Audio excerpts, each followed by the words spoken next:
Praise the Lord. அப்போஸ்தலர் 10ஆம் அதிகாரம் 38ஆம் வசனம் சொல்லுகிறது, தேவன் அவருடனே கூட இருந்தபடியினாலே அவர் நன்மை செய்கிறவராயும் பிசாசின் வல்லமையில் அகப்பட்ட யாவரையும் குணமாக்குகிறவராயும் சுற்றி தெரிந்தார்.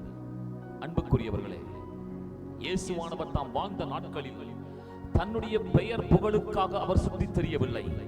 ஜனங்களுக்காக, ஜனங்களுக்கு நன்மை செய்ய, ஜனங்களுடைய பிசாசின் வல்லமையில் அகப்பட்ட வியாதியில் பிடிக்கப்பட்டிருக்கிற ஜனங்களை குணமாக்குகிறவராய், அற்புதம் செய்கிறவராய் சுற்றி தெரிந்தார்.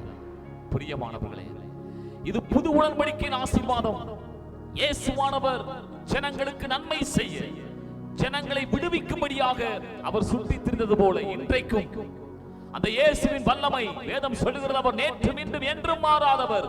உங்களுக்கு நன்மை செய்வதற்கு அவர் ஆயத்தமாய் இருக்கிறார்.